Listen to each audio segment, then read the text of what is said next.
Hello everyone, I am Shweta Singh here with a new video. So आज की video होने वाली है डे 1 से।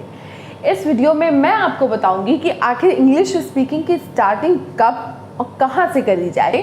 सो ये वीडियो होने वाली है आपकी कन्फ्यूजन को दूर करने के लिए, जिसमें मैं आपको बताऊंगी कि आखिर आप स्टार्ट करो तो कहां से करो, किस चीज़ से स्टार्ट करो जिससे कि आपकी अंडरस्टैंडिंग डेवलप हो सके इंग्लिश स्पीकिंग के लिए। तो ये वीडियो आप पूरी एंड तक की देखिएगा।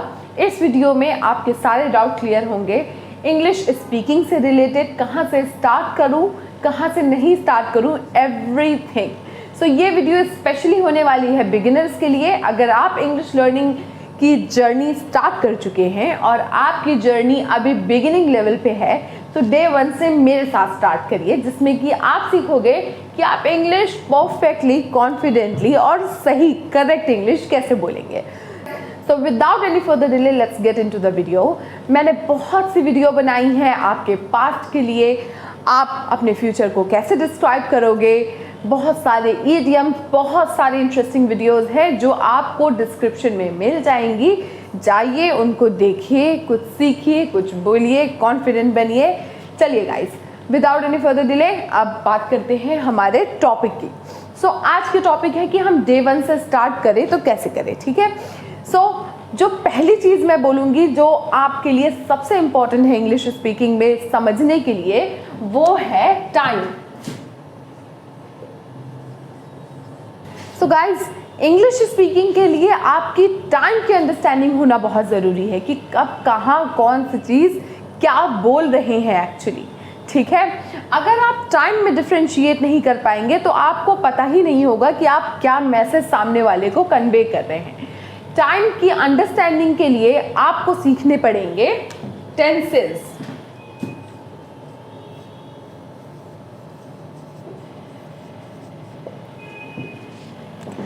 टाइम की अंडरस्टैंडिंग के लिए आपको सीखने पड़ेंगे टेंसेस।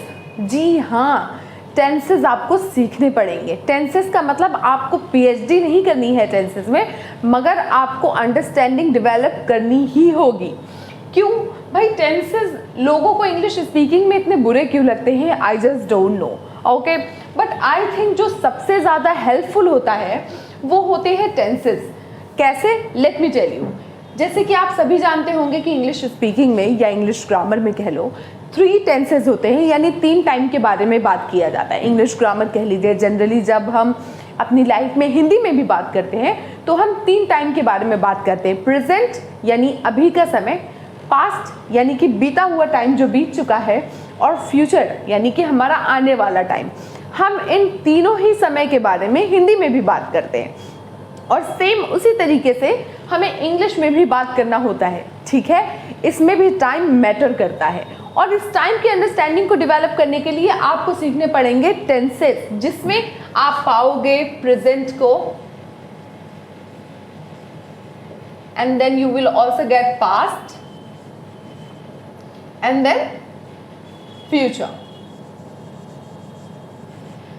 देखिए भाई, प्रेजेंट में हम बात करते हैं अपने अभी के समय, यानी कि इस समय, एट द मोमेंट जो भी काम हो रहा है, जो भी चीज़ें चल रही हैं, उसमें हम बात करेंगे प्रेजेंट को। उसको हम बोलते हैं अपना प्रेजेंट। पास्ट आपको सभी को पता होगा, हमारा बीता हुआ कल जो निकल चुका है। तो जब इंग्लिश स्पीकिंग की बात आती है तो बच्चे मिस्टेक करते हैं कि पास्ट की चीज़ को प्रेजेंट में, प्रेजेंट की चीज़ को पास्ट में, they just mix up all the things together. बात ये बहुत ज़रूरी है कि जो भी आप मैसेज कन्वे करना चाहते हो, अगर आप उसको सही टाइम से बोलोगे या सही तरीके से बोलोगे, तब ना आपका मैसेज कन्वे होगा किसी को। तो हमारे ये जो प्रेजेंट है, इसकी खुद के पार्ट्स होते हैं, like is, am, are. Past में होता है वॉज, वर, राइट। फ्यूचर का होता है विल। ये सब हमारे इन टेंसेस के पार्ट्स हैं।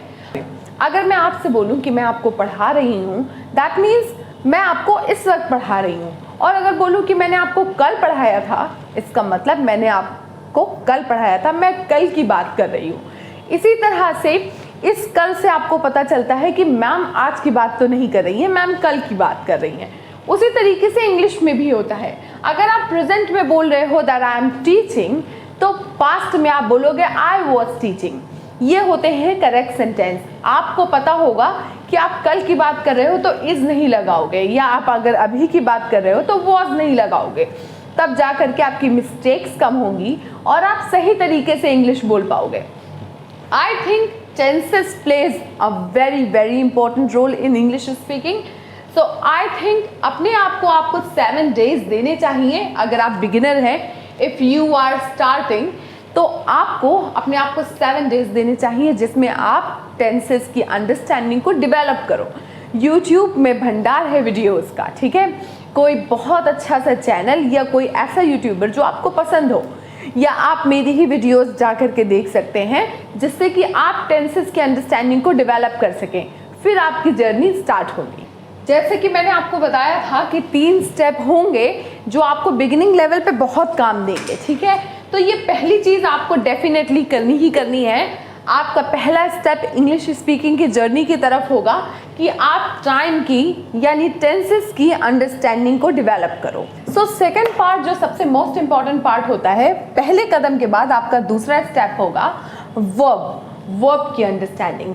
वर्ब क्या होती है? देखिए, बहुत सीधे लफ्ज़ों में अगर बोला जाए तो वर्ब होता है इंसान, किसी भी इंसान के द्वारा या किसी के भी द्वारा किया हुआ कोई भी काम वर्ब कहलाता है, ठीक है। काम क्या होता है? जैसे कि मैं आपको पढ़ा रही हूँ, आप पढ़ रहे हो, कोई खाना बना रहा है, कोई बर्तन धो रहा है, कोई जॉब पर जा रहा है, कोई स्कूल जा रहा है, कोई कॉलेज जा रहा है, that is all verb, okay. Everything that you are doing right now, each and every action of yours is verb, ठीक है। ये होता है काम। इस सेकंड पार्ट यानी वर्ब के पार्ट में टाइम के बाद जो पार्ट आता है वो होता है वर्ब। इस सेकंड पार्ट में आपको जो सबसे इंपॉर्टेंट बात है सीखने की, वो है कि काम को कैसे हम इंग्लिश में बताएं, ठीक है। बेसिकली ये जो वर्ब है इंग्लिश स्पीकिंग में टाइम के साथ साथ बदलती रहती है। अगर आप पास्ट की बात करते हो तो वो बदल जाता है, प्रेजेंट की बात करते हो तो वो बदल जाता है। आप अगर किसी भी टाइम को मेंशन कर रहे हैं तो ये वर्ब अपना रंग या अपने कलर को बदलती रहती है, यू कैन से, ठीक है। तो आपकी अंडरस्टैंडिंग होना बहुत ज़रूरी है कि if I am talking about present moment then we are going to use first form only, ठीक है। आपका मोस्टली यूज़ ये प्रेजेंट में होता है जब आप फर्स्ट फॉर्म के साथ इसको यूज़ करते हो।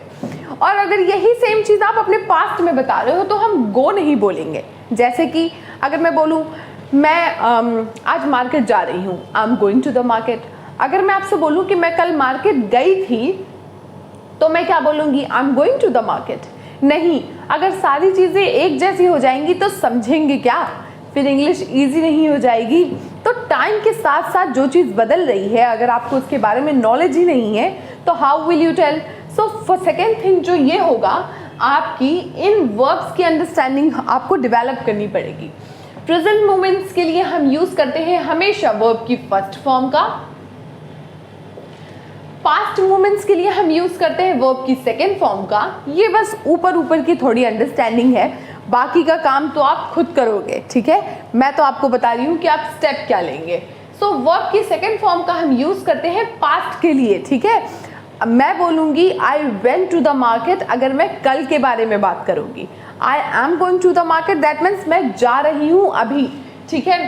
सो I went to the market, ये थर्ड होती है फॉर्म, वर्ब की थर्ड फॉर्म, जो सिचुएशंस के हिसाब से बदलती है।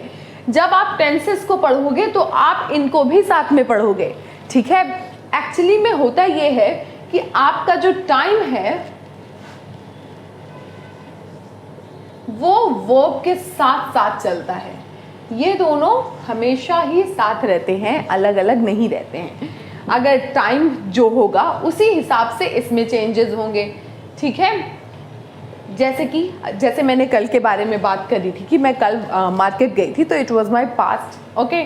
So I will say I second form का यूज करते हुए टाइम को बताऊंगी, I went to the market, I went to the market, okay. इस सेंटेंस की वर्ब से ही पता चल रहा है कि आप कल के बारे में बात कर रहे हो, इसलिए वर्ब बहुत इंपॉर्टेंट रोल प्ले करता है इंग्लिश स्पीकिंग में।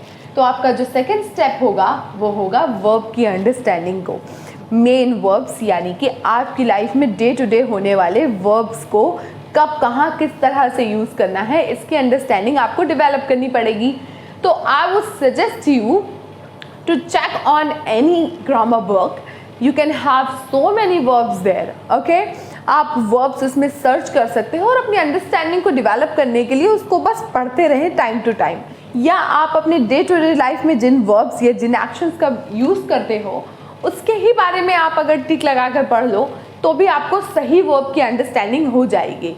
इससे ये रहेगा कि जब भी आप कोई सेंटेंस कन्वर्ट करोगे, ट्राई करोगे बोलने का, तो आपके सेंटेंस सही होंगे और आपका मैसेज सही तरीके से लोग समझ पाएंगे। वरना पास्ट का प्रेजेंट में, प्रेजेंट का पास्ट में, ना जाने क्या क्या मिस्टेक्स आप करोगे। ठीक है, तो ये हो गया आपका सेकेंड स्टेप। हाँ, तो हमारा जो थर्ड स्टेप है, आफ्टर टेकिंग सेकेंड स्टेप, पहला स्टेप हमारा टाइम का होगा, दूसरा स्टेप होगा हमारा वर्ब का, तीसरा स्टेप अब देखते हैं कि क्या होगा। ठीक है, तीसरा स्टेप है कनेक्शंस का। अच्छा, जब अब मैं बोलती हूँ आपसे कनेक्शन, तो आपके दिमाग में क्या चलता है? आपके दिमाग में यही आता होगा ना कि किसी चीज़ को जोड़ना, कनेक्ट करना, दैट मीन्स कनेक्शन, राइट? अब मैं आपको बताती हूँ कि इन सारी चीज़ों के बाद आपको फोकस करना है कनेक्शन पे, जिसको हम बोलते हैं कनेक्टर्स,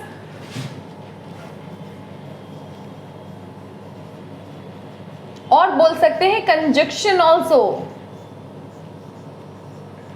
ठीक है, ये थोड़ी हो जाएगी ग्रामेटिकल, ग्रामर से रिलेटेड। जो ये पार्ट है वो थोड़ा ग्रामेटिकल है, बट आप ये समझ लो कि कनेक्शंस का यूज़ करना या कनेक्शंस का यूज़ आना इन English speaking is a very very important thing. After understanding both these steps, what will you do? आप बनाओगे सेंटेंसेस, राइट? सो सेंटेंसेस समझ में आ गए, वर्ब समझ में आ गई, सेंटेंसेस को कन्वर्ट करना आ गया। अब उसके आगे क्या? उसके आगे और कुछ नहीं, उसके आगे और कुछ नहीं, आपको सेंटेंसेस को जोड़ना आना चाहिए।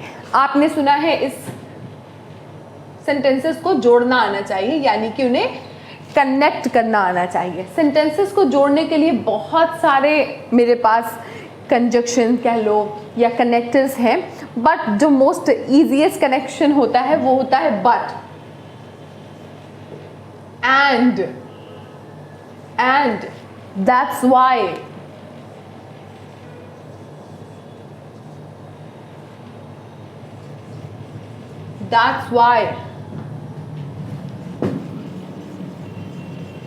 after that, therefore, and then,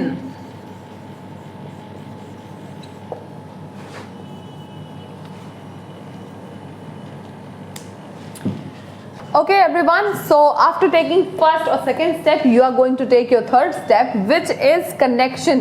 connection का मतलब मैंने आपको बताया ही है, इनका काम होता है दो सेंटेंसेस को आपस में जोड़ना। ठीक है, अगर मैं बोलूँ फॉर एग्जाम्पल, एक एग्जाम्पल दे देती हूँ, जैसे कि आपको कहना है कि मुझे कॉफ़ी पसंद है बट मेरे डैड को पसंद नहीं है। I like coffee but my father doesn't like coffee. ये दो सेंटेंसेस को आपको जोड़ने में हेल्प कर रहा है। इन्हीं कनेक्टर्स का यूज़ करते करते आप सेंटेंसेस को जोड़ते जाओ, जोड़ते जाओ, जोड़ते जाओ, और बस इसी तरह से आप प्रैक्टिस करते करते फ्लुएंट हो गए। ठीक है, एक कनेक्टर लेते हैं दैट्स वाई को, उसका यूज़ हम कैसे करेंगे देती हूँ आपको एग्जाम्पल। आप जोड़ो दो सेंटेंसेस। ठीक है, मैं बहुत बीमार थी इसलिए मैं तुमसे मिल नहीं पाई। आई वॉज रियली सिक, उठाइए इसको, दो सेंटेंसेस को कनेक्ट करिए। That's why I couldn't meet you। इसका मतलब है कि मैं बहुत बीमार थी इसलिए मैं आपसे मिल नहीं पाई। अब आपको कनेक्टर्स की अंडरस्टैंडिंग कैसे करनी होगी, खुद स्टडी करना होगा। इंग्लिश स्पीकिंग में अंडरस्टैंडिंग के बाद जो एक सबसे इम्पॉर्टेंट रास्ता बचता है वो होता है उस पर चलने का।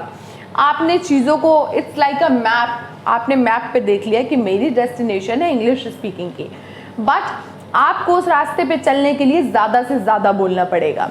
जो सबसे इम्पॉर्टेंट मेरी एडवाइस है वो ये है कि अपने आप को, भले ही आप बिगिनर लेवल से हो, अपने आप को आप 10 मिनट्स दोगे इन द स्टार्टिंग, बैठ करके अपना इंट्रोडक्शन, अपने किसी फ्रेंड के बारे में बात करिए, अपने रूटीन के बारे में बात करिए, अपने school, college, friend, anything you can talk about. Just sit in front of the mirror and speak about it, okay.